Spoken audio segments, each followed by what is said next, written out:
information. So, hey, we are live. It is just after 1 o'clock here in the lovely state of Florida, where it is a little bit gray outside, but it's December. So you can't really complain too much about a sunny, warm day in December, a week out before Christmas. So thank you, everybody, for watching. My name is Carmen Rojas. I am the Digital Marketing Whisperer. It is my job to teach companies what makes their customers click. So I work with large and small companies, and we work with them to understand their digital analytics and data metrics from their website to create more conversions, more money, and more sales for our customers. I've had the pleasure in my career of working with extremely large brands, including Coca-Cola, Subway, Foremost Foods, Shell. I've even been a part of some teams that did work for Verizon Wireless and some other groups. So I've been around the block a little bit. I got started with marketing way back before there was even social media, and I'm still here today. So I think I'm doing something right. But today we're going to be taking a look at what is truly one of my life's passions, and that's digital marketing and digital analytics. And I want to kind of talk about the 5 W's of digital marketing and things that you have got to understand and have cold. That's why I put it in the ad, if you're here from that says you need to know this like the back of your hand. So 5 fingers, back of your hand, need to know it that well. So what we're going to be talking about, the first thing you need to know, who. That's the first W. Who are your customers? Not just from a demographic standpoint, but that is important. You do want to know basic demographics, men, women, age, location, all of those kinds of things. That's important. But go a little bit deeper. Think about if you start putting these things together, what's their personality like? How do they make decisions? What's important to them? And then you start thinking about what are their pain points and what are the things, how do you solve their pain points? You're the Tylenol to their pain. How do you phrase it? How do you package it into a way that appeals to that audience? And as I mentioned before, next year in 2017, we're going to be talking about how do you test your customer profile. So it's fun to build one. It's it's not that hard to do, but a lot of times entrepreneurs and business owners never go back and look at it. They never take a second look at it to see, did that actually work? Was that actually the audience that I connected with or that actually bought my product? And how do I better market to them? A lot of times we just look at the bottom line and say, hey, my customer profile worked because I sold 10,000 widgets. But if you had really adapted that marketing message to that audience, then perhaps you just sold 1 million widgets. Keep that in mind. So 2017, we'll be coming back to you talking more about how to build a testable customer profile. So the second thing, we talked about who. Now we're going to talk about what. Okay, so who, then what. So we want to find out, what are they willing to give up to get what you've got? That's the what.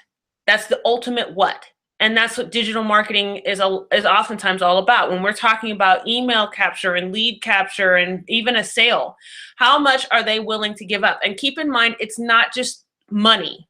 Even if you're doing a lead capture for emails or signups, they're giving you their email.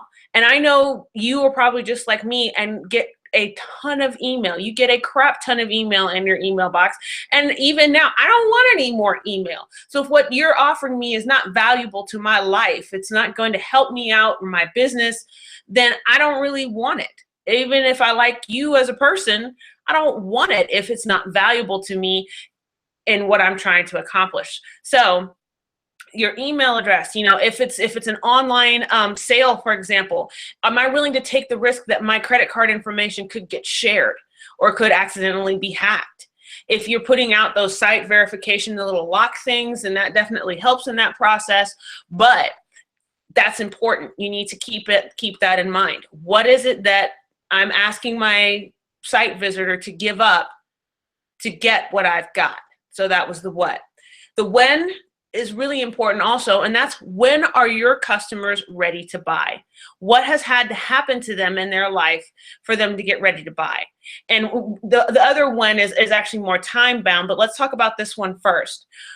When I got started in business, I started as a personal trainer, and it was always amazing to me that we found out, empirical data, that even after people have had a heart attack, they're not necessarily any more ready to start an exercise program or stick with one. Retention rates in an exercise program of people who have had a heart attack, have had this major life event, are not any higher than anybody who hasn't.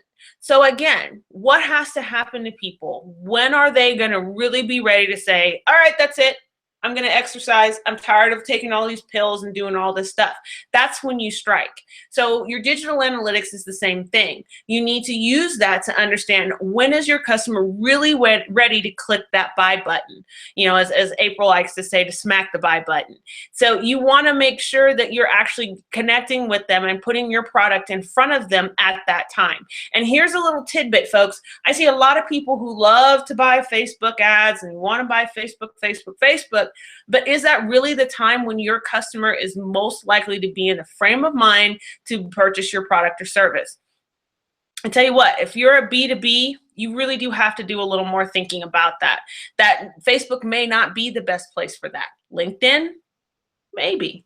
So you might want to just take a look at that. But again, that third W of when is your customer, when is your prospect, when is your site visitor most likely to convert? That's what that third W is. So we've done who, we've done what, we've done when. Now we're going to do where. Where are your customers coming from? Not your visitors. Your customers, the people who have already converted, the ones who have signed up on your sign up form, the ones who have agreed to come to your event, the ones who have shared your content. Those are customers too. Keep that in mind. Where are they coming from? Are they coming from Facebook? Are they coming from other social medias? Are they coming from your email campaigns? Are they coming from networking events? You need to be aware of this and then adjust your digital marketing accordingly. It's very important information, because that tells you where should you be investing more time, money, and resources. If you're getting more business from networking events, well, by all means, go to more networking events. If you're getting more customers from doing, Google ads, spend more on Google ads, get more customers. It's pretty simple, but you can't know until you actually monitor and track that. So make sure that you are, in fact, monitoring and tracking and paying attention to where your customers are actually coming from. Okay?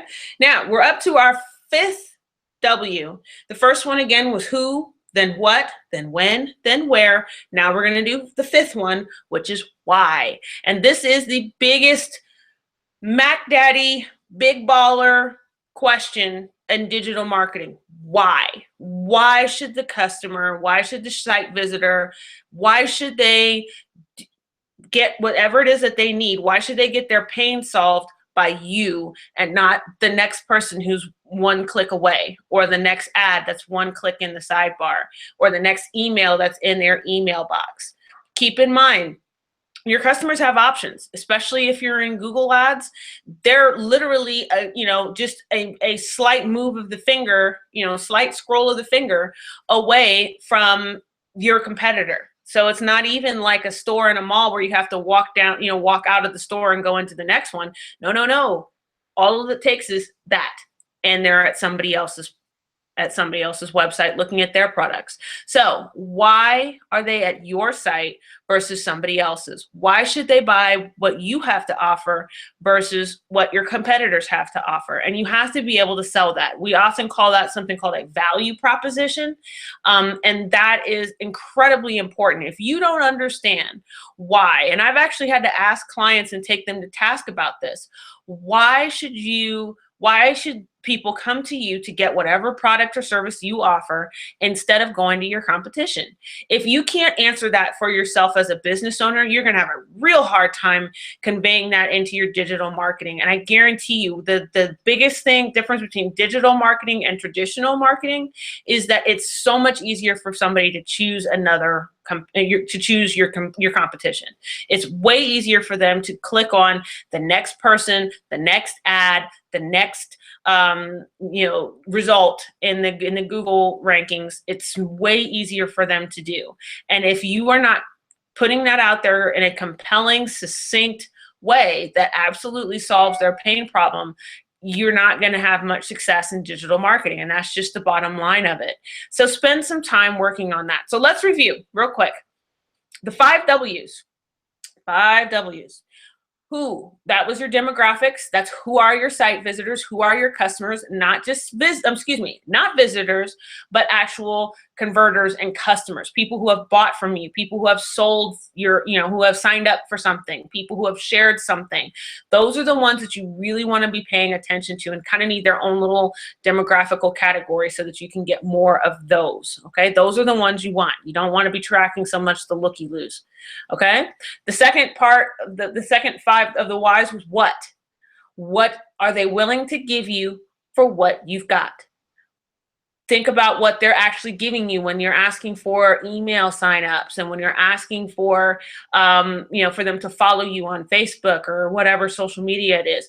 What are you asking them to give up to get what you've got? And it better be a good reason where they win. The third thing, when are your customers ready to buy? Okay, what life experience do they have to have gone through? When is the best time of day for them? Are they, we've actually found some interesting things that people read blogs over lunch. It's not as good, so why push Twitter first thing in the morning when people are rushing to get to work? They're trying, the boss is down their neck, they've got phone calls they've got to answer, and the little light is blinking on their phone from yesterday. Nobody reads a blog first thing in the morning. They tend to read it in the afternoon. So we post our blogs out on Twitter in the afternoon. So things like that, little tips like that can help. But we know that about our audience. That may not be true about your audience. If you're trying to reach stay-at-home moms, for example, then that demographic that statistic would definitely not be true. So make sure you're looking into your own audience, but that's what analytics allows you to do, is be able to analyze your audience and get that information in a very concrete, black and white, clear way. The next part, we talked about when, where, okay?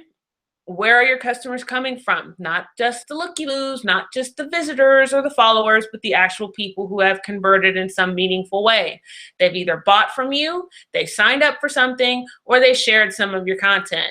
Those are the people you need to be tracking and paying special attention to so that you can keep getting more people from that source. The final and fifth thing that we talked about was why should they buy from you? That's your biggest thing, the value proposition. That needs to be crystal clear and 100% concrete so that it comes across in your marketing. If you are foggy about it, if you're conflicted, if you are unclear, then it scares away your customers. Bottom line, because they don't see you as being clear. They don't understand exactly what you're going to get. It will come across in your marketing. And I often see this as sometimes a problem when you have partners or multiple people in charge of marketing or feeling like they are, and there's conflicting messages about what the value proposition is. So you need to make sure that everybody who is in charge of or has some influence on marketing or is allowed to participate in the marketing is 100% crystal clear about what the value proposition of the business is. So those are the 5 whys that we talked about today. I hope that was particularly useful. We will be doing deeper dives into each of these topics in 2017, so I certainly hope that you will follow us here on Facebook and YouTube. Make sure you're also looking out on LinkedIn and Twitter, because we do also post there. You can look for my blog at rojasconsulting.net/blog. And that's where you will see more deeper dives. We'll also be putting out some case studies and some other juicy bits of information. 2017 is going to be off the chain, y'all. So I hope that you will follow me. I hope that you'll continue to participate. Make sure you're leaving some comments below so that we know how you guys feel about what we're offering. So I hope that you have an amazing Christmas and a Happy New Year. Happy Hanukkah, Ramadan, Kwanzaa, all of that good stuff. We just want you to back in 2017. So thank you so much for watching, and make it a good one. Bye-bye.